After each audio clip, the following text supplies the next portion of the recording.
I still remember the tag pinned to my chest. My dad's second wedding, a lavish affair at the Ritz-Carlton. The tag read, Housekeeper. His new wife, Cassandra, smirked. You're just staff here. No chair, no plate, no place. And then my own brother, Alexander, chuckled. Food is for family. That was the moment something inside me snapped. I stood tall, slid off the family ring my grandmother had given me, and said, then I'm no longer your family. Their smiles vanished, but that, believe me, was only the beginning. Imagine standing in a luxury ballroom, 450 elite guests, watching your father toast his new marriage. You're wearing the same black dress as the catering staff, not by choice, but because the name tag on your chest doesn't say daughter. It says housekeeper. You try to approach the buffet, just wanting a plate, and your brother blocks your path, announcing loud enough for 3 tables to hear, food is for family only. Would you quietly walk away, or would you burn it all down? For me, that humiliation became the match that lit the fire. 3 months ago, that wedding day was the catalyst for the most calculated corporate takedown San Francisco had ever seen. While they were busy labeling me the help, I was secretly controlling 40% of their company through shell corporations. While they were denying me a seat at the family table, I was preparing to take their seats in the boardroom. My name is Victoria Sterling. I'm 32 years old, and this is the story of how being called housekeeper led to me putting my brother in handcuffs and my father in bankruptcy. Let me paint you a picture of the Sterling Empire. Sterling Industries, $280 million in assets, 1,200 employees across 3 states, and a gleaming 45-story tower dominating the San Francisco skyline. My father, Richard Sterling, loved to remind everyone he built it from nothing. I graduated from Harvard with an MBA with distinction back in 2016. Unlike Alexander, who immediately joined the family business, I went a different path. I founded Nexus Advisory. By 2023, we were handling corporate restructuring for mid-sized tech companies, generating $45 million in annual revenue. Not bad for what my father dismissively called Victoria's little hobby. The first real sign of how deep their contempt ran came at Thanksgiving dinner in 2023. 23 family members gathered around the mahogany table in my father's opulent Nob Hill mansion. Alexander was bragging about closing a $50 million acquisition when my father raised his glass. At least Alexander gives me grandchildren and real value to the Sterling name, he announced, his eyes sweeping over me. Some people contribute to a legacy. Others just exist on the periphery. The sting of those words was sharp but familiar. 2 days later, an email landed in my inbox. Alexander had CC'd our father and Cassandra. It read, "Stop pretending your little consulting firm matters. You're embarrassing yourself trying to compete with real corporate work. Maybe focus on finding a husband instead." What Alexander didn't know was that I'd already purchased 8% of Sterling Industries through my first shell company, Evergreen Holdings LLC. I bought those shares from a disgruntled board member my father had pushed out, Eleanor Blackwood. She was more than happy to sell to an anonymous investor who shared her vision for corporate accountability. Your little hobby business doesn't compare to real corporate work, Victoria. My father had scoffed 6 months earlier when I tried to propose a joint venture. He'd actually laughed, shuffling my meticulously prepared presentation right into his trash bin without even opening it. That presentation showed how Nexus Advisory could save Sterling Industries $30 million through restructuring. But why would he listen to his disappointment of a daughter? The second blow, a truly accidental discovery, came in January 2024. I'd stopped by Sterling Industries to drop off a birthday gift for my father's secretary, Margaret. She'd always been kind to me, despite everything. While waiting in the executive conference room, my eyes landed on a folder carelessly left on the table. Sterling Estate Planning Confidential. I knew I shouldn't have looked, but a primal urge, a premonition, pulled me in. The new will, dated January 15th, 2024, was shockingly clear. Alexander would inherit 100% of Sterling Industries shares, all real estate holdings, and a family trust valued at $180 million. Cassandra, my father's wife of barely 18 months, would receive $30 million in cash, the Napa Vineyard, and the Tahoe vacation home. Even Alexander's ex-wife was mentioned, a $2 million education trust for their children. My name appeared exactly once in a section titled Disinheritance Clause.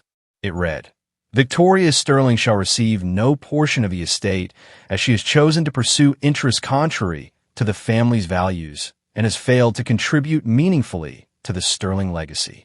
Failed to contribute meaningfully. The words blurred as my hands began to shake. 8 years of building my own company, 12 major clients saved from bankruptcy, 200 employees who depended on me. None of it was meaningful enough for Richard Sterling. I carefully photographed every page with my phone before placing the folder back exactly as I found it. That evening, I sat in my Civic Heights apartment, staring at those photos on my laptop. Most people would have cried, maybe confronted their father, demanded answers. But I was done with demanding. Instead, I opened another browser tab and logged into my 7th shell company account. If I wasn't family enough to inherit, then I'd simply buy what was never going to be given. The market price for Sterling Industries shares had never looked more reasonable. By February 2024, the stakes had become impossibly clear. Sterling Industries was orchestrating a massive merger with Pinnacle Corporation, a $500 million deal that would reshape the entire West Coast logistics industry. The announcement was scheduled for March 18th at the annual shareholders meeting. Alexander would become CEO of the combined entity, commanding a company worth nearly $1 billion. But here's what kept me awake at night. My company, Nexus Advisory, had 200 employees depending on their next paycheck. 3 of our largest clients, companies worth a combined $300 million, had Sterling Industries connections. One word from Richard or Alexander, and those contracts would evaporate. They'd already proven they could be vindictive. My father's former CFO, Thomas Brennan, had dared to start his own firm. Richard made sure he never got a single Fortune 500 client again. After the merger, we'll make sure certain consultancies never work in this city again, Alexander had sneered at a Chamber of Commerce event, loud enough for me to hear from across the room. He'd been holding court with 5 CEOs, all of whom did business with both Sterling Industries and Nexus Advisory. The threat wasn't subtle. It was a promise.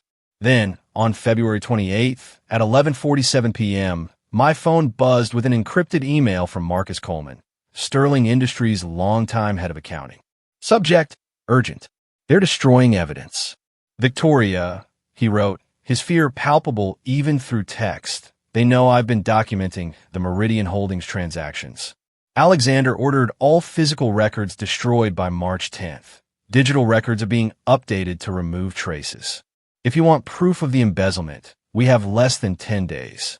The $15 million they stole from employee pensions, it's all going to disappear from the books. I've hidden copies, but if they find out I'm the whistleblower before the 18th, I'm finished. They've already threatened my daughter's scholarship to Stanford. Please tell me you have a plan. A plan? I looked at my wall, covered in sticky notes mapping out Sterling Industries' corporate structure, ownership records, and voting bylaws. Yes, I had a plan, but it would cost me everything if it failed. By the way, if you're still with me and finding this story unbelievable, make sure to hit subscribe. More outrageous and unbelievable stories are coming. March in San Francisco meant 3 things for the Sterling family. My father's wedding to Cassandra on the 15th, the shareholders meeting on the 18th, and exactly 72 hours between them to execute the impossible.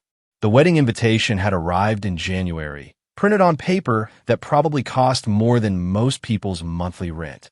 Mr. Richard Sterling and Miss Cassandra Morgan request your presence. The date stared back at me. Saturday, March 15th, 2024, 4 p.m., the Ritz-Carlton, San Francisco. 450 guests, black tie required. The shareholders' meeting notice came through official channels. Monday, March 18th, 2024, 9 a.m., Sterling Tower, 45th floor boardroom. Agenda: approval of Pinnacle Corporation merger. The vote that would cement Alexander's rise to ultimate power. 72 hours. That's all I had between watching my family publicly humiliate me and my chance to reveal the truth. 72 hours to coordinate with lawyers, compile evidence, ensure witnesses were protected, and guarantee the SEC would be present. Most hostile takeovers took months of planning. I'd had a weekend. My phone vibrated again. An encrypted message from Eleanor Blackwood. The March 18th vote will reshape everything. Be ready. I've convinced 4 other board members to attend in person. They're expecting fireworks from Alexander's presentation. They have no idea what's really coming. P.S. I heard about the wedding arrangements. Stay strong. Wedding arrangements. I pulled up the email from Cassandra's wedding planner. You'll be in the receiving line as household staff coordinator. Please wear a simple black dress. Nothing that would distract from the wedding party. 3 days to go from household staff coordinator to the person who would bring down an empire. The timeline was insane. But then again, they'd spent years making me feel insane for believing I had value. Time to prove them wrong. The dress fitting at Neiman Marcus should have been simple. March 10th, 5 days before the wedding, Cassandra had insisted all wedding participants attend, though my role was still mysteriously undefined. We don't need you in photos, Cassandra announced the moment I walked in, loud enough for the other bridesmaids to hear. You'll be managing the coat check, much more suitable for your skill set. Alexander lounged in a velvet chair, scrolling through his phone. Just wear something simple, he said without looking up, like staff would. Nothing designer. It would look desperate on you anyway. The boutique fell silent. 6 bridesmaids, all Cassandra's sorority sisters, tried not to stare. The saleswoman's smile froze. Of course, I replied calmly, my voice steady despite the tremor in my hands. I understand my place perfectly. Do you, though? Richard emerged from the men's fitting area, his new tuxedo impeccable. Because you keep showing up to family events, acting like you belong at the main table. Don't embarrass us with your presence, Victoria. Blend into the background, where you're comfortable. Know your place.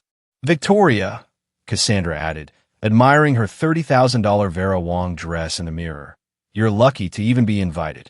I maintained eye contact with my father, a silent battle raging in my eyes. You're absolutely right, I conceded. I should know my place. I paused, letting them think they'd won. I'll make sure I'm exactly where I need to be. As I left the boutique, my phone buzzed. A FedEx delivery notification. Package from SEC delivered to your office. Signature confirmed. The Securities and Exchange Commission had received my formal whistleblower complaint. They'd be attending the shareholders' meeting as observers. Alexander and Richard were so busy putting me in my place, they hadn't noticed I was about to flip the entire board. March 12th, 3 days before the wedding, my Pacific Heights apartment had transformed into a war room.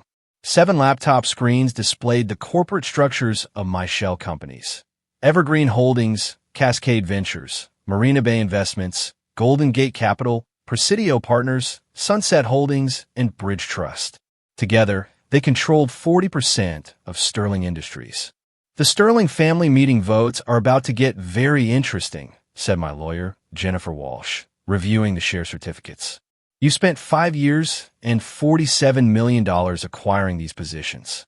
They never saw it coming because you bought from disgruntled employees, ex-board members, and Richard's former mistresses, people he'd burned who were happy to sell to anonymous buyers.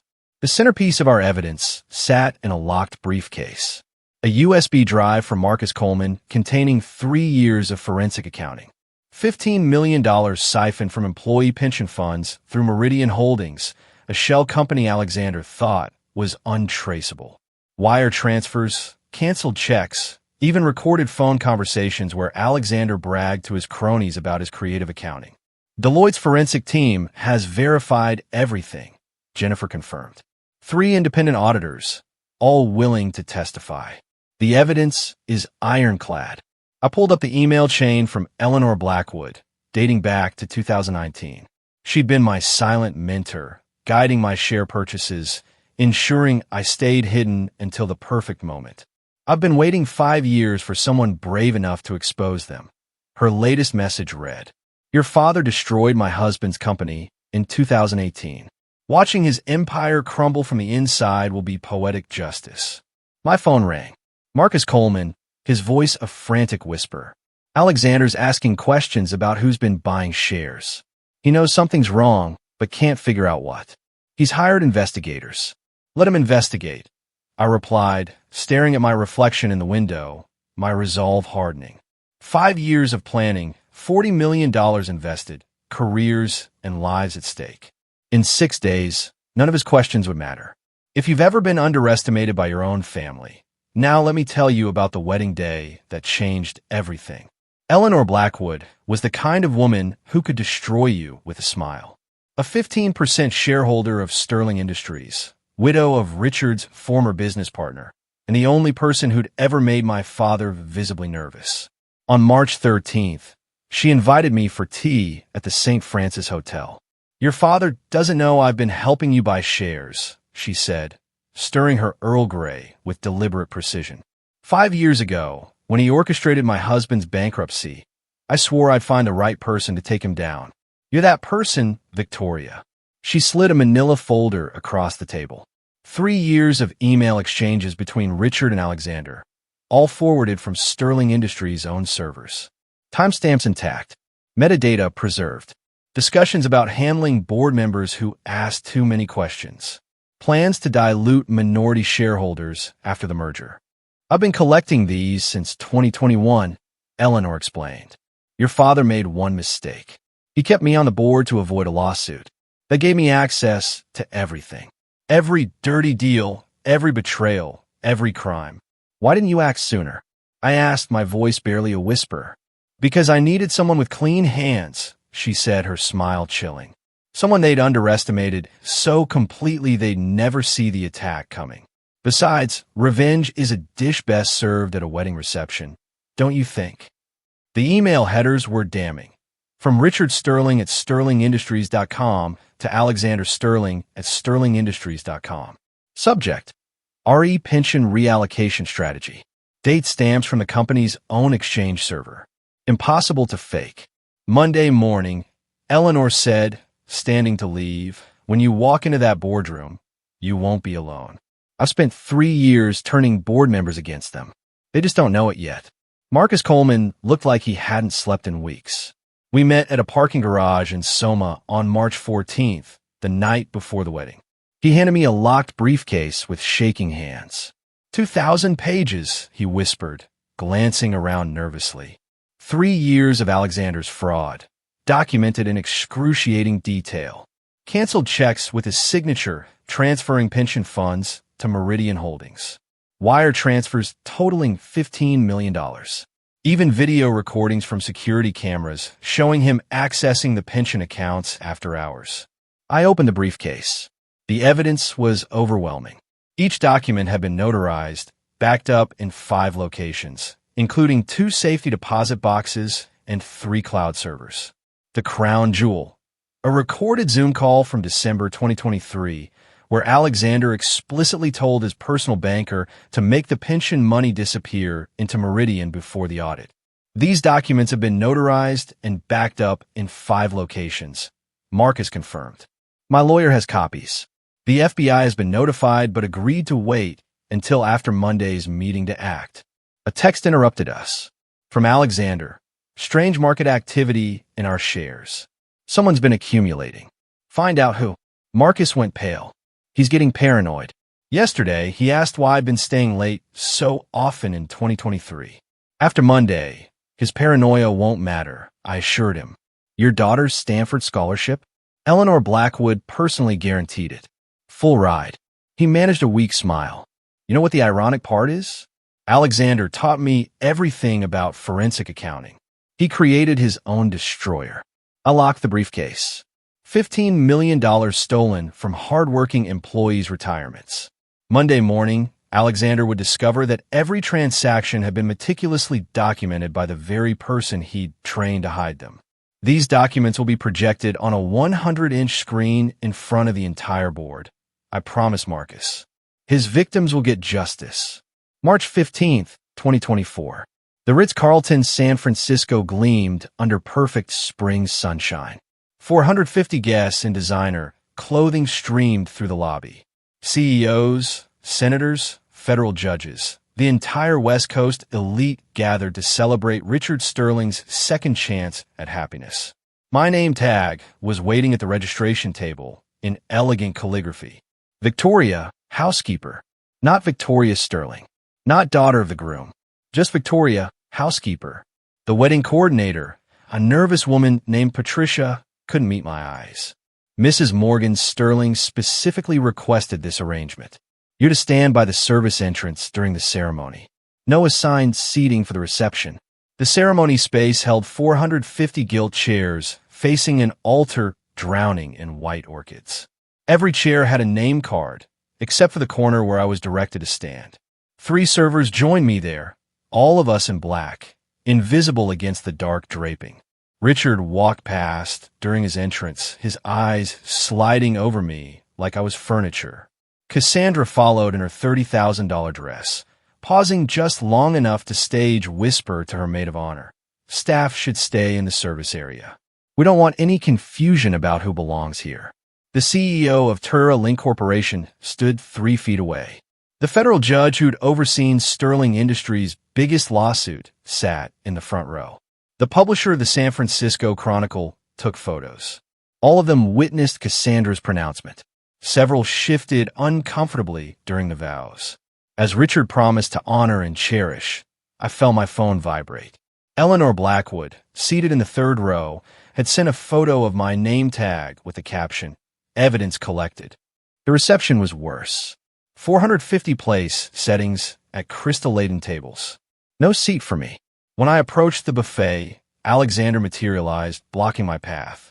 "Food is for family only." He laughed, loud enough for the nearby tables to hear. Honestly, Victoria, know your place. That's when I felt something shift inside me. Not break, crystallize. Years of accepting their contempt, hoping for recognition that would never come, ended in that moment. I stood straighter, looked Alexander directly in the eyes, and smiled. A real smile, because I knew something he didn't. In 72 hours, he'd be in handcuffs. The moment arrived during Richard's toast. He stood at the head table, champagne flute raised, Cassandra glowing beside him. 450 faces turned toward them as he began his speech about family, legacy, and the people who truly matter. Family, Richard declared, his voice carrying across the ballroom, is about contribution. It's about adding value. Some people, his eyes found me, standing by the service door, simply exist on the periphery, never quite measuring up. But today we celebrate those who do. The room applauded. Alexander raised his glass toward me with a mocking salute. Cassandra's friends tittered behind manicured hands. I walked forward, every step deliberate, crossing the entire ballroom. Conversations died. Forks stopped moving. Richard's smile faltered as I approached the head table. I reached up and removed the family ring. My grandmother's ring, the one she'd given me before she died, the last person in the family who believed in me. I set it on the table in front of Richard, a soft clink against the crystal. "If I'm just staff," I said, my voice carrying the same clarity as his toast, "then you're just another company to take over." Richard's face went white. Alexander started to stand, but I was already walking away. 450 members of San Francisco's elite watched me leave through the main entrance, not the service door. The whispers started before I even reached the lobby. In the parking lot, I pulled out my phone and typed 5 words to Jennifer Walsh. "Execute Project Revelation. Full acceleration." Her response was immediate. "Understood." SEC notified. Deloitte's team activated. Board members confirmed for Monday. All systems go. I sat in my Tesla, looking back at the glowing ballroom windows. They were probably laughing about my dramatic exit, turning it into another story about unstable Victoria. Let them laugh. They had exactly 71 hours and 23 minutes left of their empire. The next 48 hours blurred together in a symphony of precision planning. My apartment became command central for the most carefully orchestrated corporate takedown in San Francisco history. Saturday night through Monday dawn, Jennifer Walsh and her team of 12 lawyers worked in shift preparing SEC filings, shareholder notifications, and cease and desist orders. Every document had to be perfect. One procedural error, and Alexander's lawyers would tear us apart. Sunday, 2 p.m. Deloitte's forensic accounting team delivered their preliminary report. The embezzlement is worse than we thought, the lead auditor said, his eyes wide. It's not just 15 million. There's another 8 million hidden in offshore accounts. 23 million total. Sunday, 6 p.m. The SEC confirmed attendance. James Mitchell, a senior investigator, would personally observe Monday's meeting. We've opened a formal investigation based on your whistleblower complaint, he confirmed. If your evidence holds, we'll make arrests on site. Sunday, 11 p.m. 17 of 23 board members confirmed they'd attend in person instead of calling in. Eleanor had done her work well. They smelled blood in the water. Monday, 3 a.m. I couldn't sleep. I stood at my window watching the city lights, holding the USB drive that would destroy Alexander. 6 months ago, I'd started planning this moment. But really, they've been planning it for me for years. Every dismissive comment, every public humiliation, every reminder that I wasn't good enough. Monday, 6 a.m. Final confirmation from Marcus Coleman. I'm in the building. All original documents are in the boardroom safe. Alexander has no idea. Monday, 7 a.m. I put on my best suit, Armani, charcoal gray, the one I'd worn to close my biggest client deal. In 2 hours, the Sterling Empire would face its reckoning. Can you imagine the look on their faces? March 18th, 2024, 9 a.m. Sterling Tower's 45th floor boardroom was Alexander's kingdom. Floor-to-ceiling windows overlooking the bay, a mahogany table that cost more than most people's houses, and a 100-inch presentation screen where he was displaying his merger masterpiece.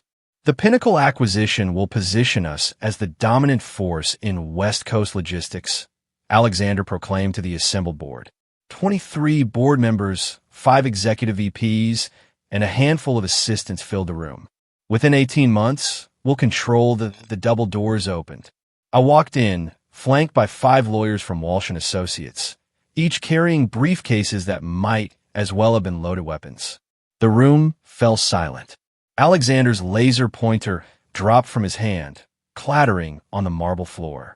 What the hell are you doing here? Richard stood up, his face already reddening. This is a closed session. Security. I'm here as the designated representative of 40% of Sterling Industries shareholders, I announced, Jennifer Walsh stepping forward with the documentation.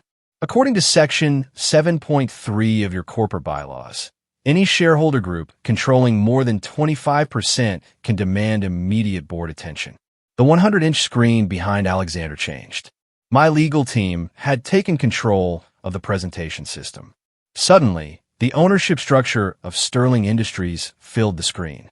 7 shell companies, all leading back to one name, Victoria Sterling. That's impossible. Alexander stammered. You don't have Evergreen Holdings, 8%. Cascade Ventures, 7%. Marina Bay Investments, 6%. Should I continue? I moved to the center of the room, my heels clicking against the marble with metronomic precision. 40% total ownership, accumulated over 5 years from shareholders who were tired of the Sterling family's mismanagement. Eleanor Blackwood stood up slowly, a satisfied smile playing at her lips. I motioned to pause the merger discussion and address this new stakeholder concern. Seconded, said Thomas Chun. No, Thomas Whitman. Another board member Eleanor had turned. Richard couldn't speak. He stood there, mouth opening and closing like a landed fish as his empire's control structure crumbled on the screen for everyone to see. But the best part? I wasn't done. Not even close. Good morning, board members, I said, taking my place at the presentation podium. I believe you know me as the housekeeper. Before we discuss the merger, I clicked to the next slide. The board needs to address a more pressing matter. $23 million missing from employee pension funds.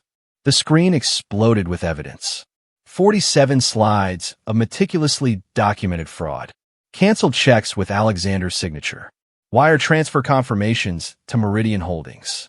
Bank statements showing the systematic drainage of retirement accounts. This is fabricated, Alexander shouted, but his voice cracked. You can't just, every document has been authenticated by 3 independent sources, Jennifer Walsh interrupted, her voice firm.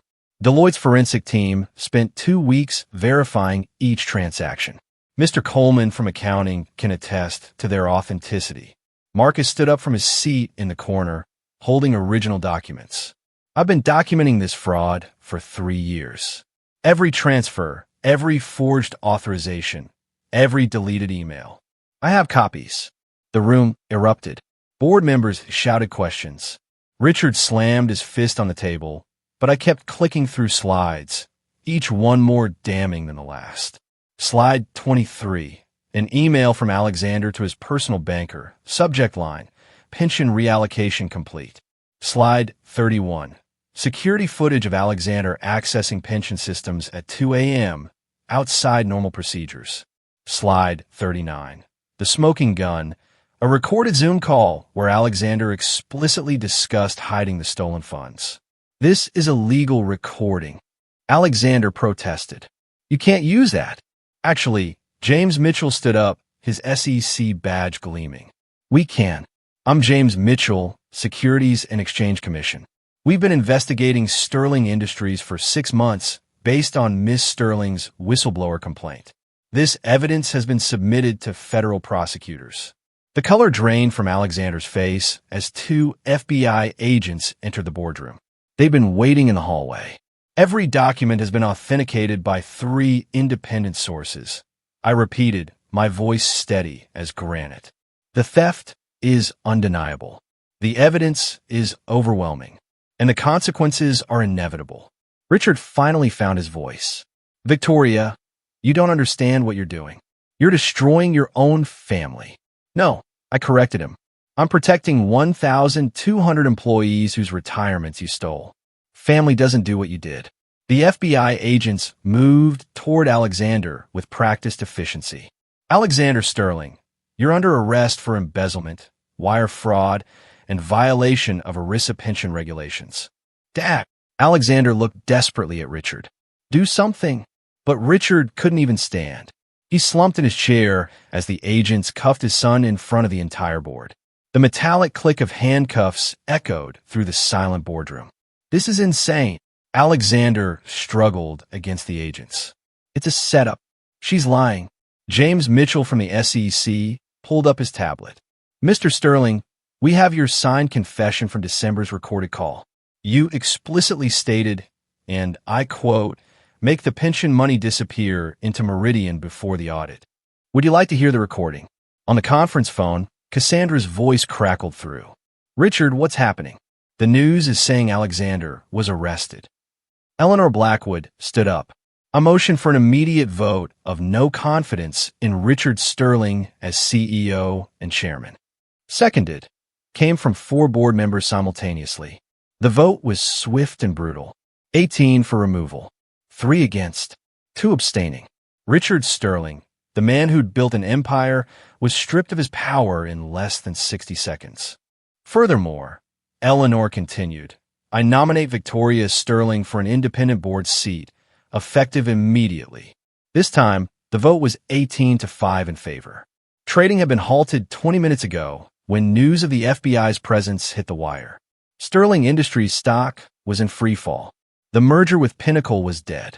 Everything Richard and Alexander had worked toward for the past year evaporated in the span of a single morning. The Housekeeper motion passes, Eleanor announced with undisguised satisfaction. Meeting adjourned. As the FBI let Alexander out, he turned back one last time. You destroyed us, your own family. No, I replied, gathering my papers with steady hands. You destroyed yourselves. I just made sure everyone could see it. Richard remained frozen in his chair as board members filed out, most avoiding eye contact with him. His empire, his legacy, his carefully crafted reputation, all of it lay in ruins around him. The Housekeeper had cleaned house. The legal dominoes fell fast and hard. Within 3 hours of Alexander's arrest, federal prosecutors unsealed a 47-count indictment. Securities fraud, embezzlement, money laundering, conspiracy, and violation of pension protection laws. Each charge carrying potential decades in prison. Alexander Sterling faces a minimum of 15 years if convicted on even half these counts. The lead prosecutor announced at an impromptu press conference outside Sterling Tower. This represents one of the largest pension fraud cases in California history. Sterling Industries faced its own reckoning. The SEC imposed an immediate $75 million fine for failure to maintain proper oversight. The Department of Labor launched a separate investigation. 3 class action lawsuits were filed before markets closed, seeking damages exceeding $200 million. But I wasn't interested in revenge theater. That afternoon, I sat with Jennifer Walsh and Sterling Industries interim CEO to structure the solution. Every penny stolen from the pension fund will be restored, I stated firmly. Full restitution plus interest paid from the company reserves and Alexander's frozen assets. That's nearly $30 million with penalties and interest, the interim CEO protested. Then Sterling Industries better find it, I replied. Those employees worked their entire careers for that money. Richard, stripped of his titles but still a shareholder, had to watch as his personal assets were frozen pending investigation. The Nob Hill mansion, the yacht, the art collection, all potentially subject to seizure if he was found complicit. By 5 p.m., the pension fund had received its first emergency restoration payment of $10 million. The remaining amount would be paid within 90 days, supervised by federal monitors. Justice isn't revenge, it's accountability, I told the employee committee that had gathered in the lobby. Your retirements are safe. That's all that really mattered. Marcus Coleman pulled me aside afterward. They offered me chief financial officer, he said, still seeming stunned. The board wants someone they can trust. You've earned it, I replied. He nodded, then asked quietly, what about you? You could be CEO. The board would support it. No, I said firmly. I don't want their empire. I just wanted my dignity back. The personal aftermath was swift and merciless. Cassandra filed for divorce within 48 hours, but her prenuptial agreement was ironclad. She'd get nothing from frozen assets. The wedding that had cost $500,000 became the most expensive humiliation in San Francisco social history. I didn't know about any fraud, she told reporters outside her lawyer's office, designer sunglasses failing to hide her puffy eyes. I'm a victim too. But the prenup Richard had insisted on to protect the family wealth now protected him from her. She'd receive only what she'd brought to the marriage. Debt from her failed modeling agency and a reputation in tatters. Alexander's situation grew worse daily. His wife filed for sole custody of their children. His country club revoked his membership. His name was removed from every charity board in the city. The golden boy who'd had everything handed to him now sat in federal detention, bail denied as a flight risk. Richard, aged 10 years and 10 days, was alone in his mansion, staff dismissed, accounts frozen, awaiting potential charges. He became a ghost in his own life. The society invitation stopped. The phone stopped ringing. The man who'd once commanded rooms full of CEOs now couldn't get a return call. I received a letter from him, delivered by courier. Victoria, I know you won't respond, but I need you to know I'm sorry. I see now what I refused to see before. You were the only one with real strength, real intelligence, real integrity. I was so blinded by my own prejudices that I pushed away the only child who truly inherited my business acumen. I don't ask for forgiveness. I just wanted you to know. I'm alone. I've lost everything. And I finally understand what I threw away. I filed it with my lawyer unanswered. Apologies without change are just manipulation. The Sterling Industries scandal sent shock waves through San Francisco's business community. Within 2 weeks, 3 Fortune 500 CEOs called me personally, not to condemn, but to hire Nexus Advisory. If you could uncover that level of fraud at Sterling, the CEO of Bayside Technology said, imagine what you could find in our inefficiencies. We need that kind of forensic insight. Nexus Advisory's second quarter revenues exploded from $45 million to $135 million annually. We hired 50 new consultants to handle the influx of clients wanting Sterling-level audits. The woman they dismissed as running a hobby business now commanded higher fees than McKinsey. The ripple effects continued. 12 other corporations announced emergency audits of their pension funds. The SEC launched Operation Integrity, investigating financial controls at 15 major firms. corporate boards across the country suddenly became very interested in their whistleblower protections. Harvard Business School called.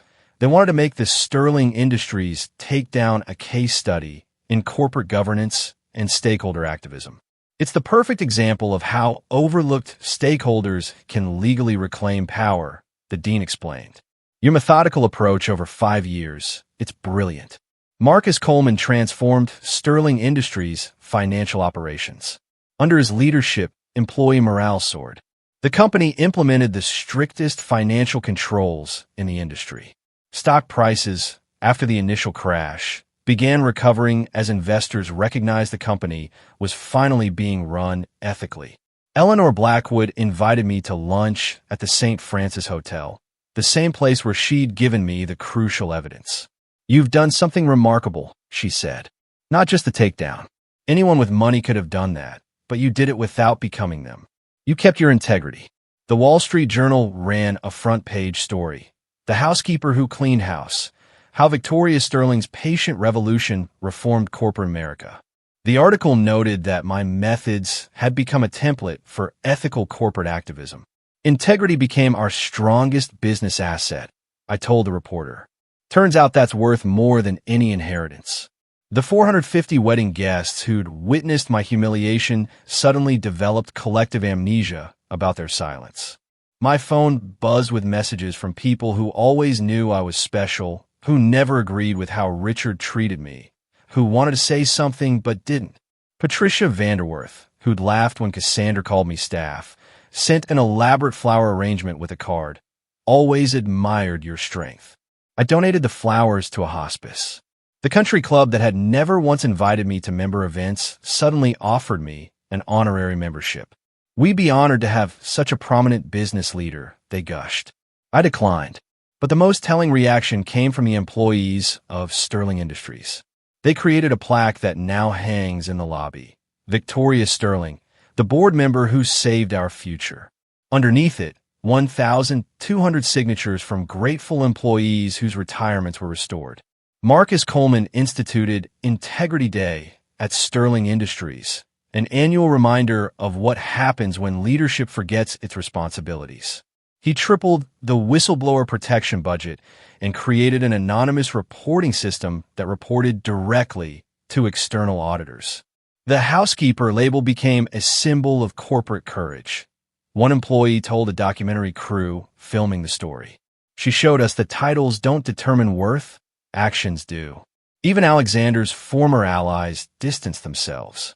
His golf buddies claimed they always suspected something was off. His fraternity brothers quietly removed his photos from their wall of success. The San Francisco Chronicle ran an editorial. Victoria Sterling didn't just expose corruption. She revealed our collective cowardice. How many of us witness workplace injustice and stay silent? How many of us see wrongdoing but choose comfort over courage? The answer, apparently, was most of us. But now, at least they were thinking about it. The attempts at reconciliation came in waves, each more desperate than the last.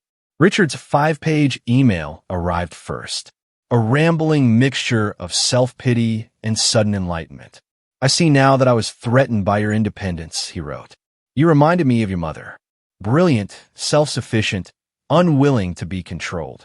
After she died, I couldn't bear to see her strength in you. Please, Victoria, let me make amends. I'm alone. I've lost everything. And I finally understand what I threw away." I forwarded it to my lawyer without reading past the first paragraph. Alexander's letter from federal detention was shorter, but no less manipulative. "Sister, we both know this has gone too far. If you recant your testimony, say you were mistaken about some details, I could get minimum security, maybe even probation. We're family, Victoria, family forgives." That one I kept as evidence of continued criminal mindset, useful for the prosecution. Cassandra tried Instagram, of all things, daily messages about girl power and supporting each other through tough times. She even tagged me in a post about women in business inspiring each other. The woman who'd literally labeled me housekeeper now wanted to be inspiration buddies. The most surprising contact came through certified mail, a letter from my mother's sister in Boston, whom I hadn't heard from in 15 years. Inside was a photograph I'd never seen. My mother holding infant me, with a handwritten note on the back. "My brilliant daughter will change the world." Below the photo, my aunt had written, "Your mother saw this coming. Before she died, she told me Richard would try to diminish you because your light would expose his darkness. She made me promise to send this when you finally stood up to him. She'd be so proud." That letter I kept. The rest went into a folder labeled "No response necessary" that my lawyer maintained. Apologies without change are just manipulation, and I had no interest in being manipulated anymore. Setting boundaries after a lifetime of accepting disrespect required surgical precision. Jennifer Walsh helped me draft the protocols that would govern any future contact with the Sterling family. All communication must go through legal counsel, the document stated. No direct contact via phone, email, social media, or in person. Any attempt at direct contact will be considered harassment and met with appropriate legal action. I blocked Richard, Alexander, and Cassandra on every platform. Their phone numbers, email addresses, even their lawyers' paralegals, all filtered straight to Jennifer's firm. The wall between us wasn't built from anger, but from self-preservation. The restraining order against Cassandra became necessary when she showed up at my office building 3 times in 1 week, tearfully telling security she was my stepmother and had a family emergency. Security camera footage of her performances went straight to the court. Therapy helped me process the trauma I'd normalized for years. "You were all alone," my therapist, Dr. Martinez, gently reminded me. It's the most basic form of self-care. I established new rules for my life. No meetings with anyone who'd witnessed my humiliation and stayed silent, unless it was strictly business. No friendly coffees to catch up with people who'd enabled the abuse. No obligation to forgive just because society expected it. Family isn't DNA, I told Dr. Martinez. It's respect, loyalty, and love. I've learned that chosen family, the people who saw my worth when I couldn't, matter more than blood relations who try to break me. The boundaries extended to my company. Nexus Advisory would never work with Sterling Industries, while any Sterling family member remained involved. We had standards now, and those standards included not enabling abusers, even reformed ones. Some call me cold. Others said I was unforgiving. But for the first time in my life, I felt safe, protected, valued. The boundaries weren't walls keeping others out. They were foundations keeping me stable. By September 2024, 6 months after the boardroom coup, Nexus Advisory's valuation hit $500 million. We announced our IPO with Goldman Sachs as lead underwriter. The hobby business that didn't matter was about to go public at a valuation that exceeded Sterling Industries' current market cap. I established the Sterling Foundation, deliberately using the name, with $50 million of my own money. Its mission, providing full-ride MBA scholarships for women who'd been told they weren't good enough. The first recipient was Marcus Coleman's daughter, who'd almost lost her Stanford spot due to Alexander's threats. My engagement to David Chun happened quietly. He'd been there through everything, never trying to fix or save me, just standing beside me as I saved myself. He proposed not with fanfare, but with a simple, heartfelt question. The answer was an immediate, joyful yes. The chosen family I'd built became my real family. Eleanor Blackwood, my unofficial mentor.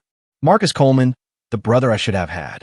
Jennifer Walsh, the protector I needed.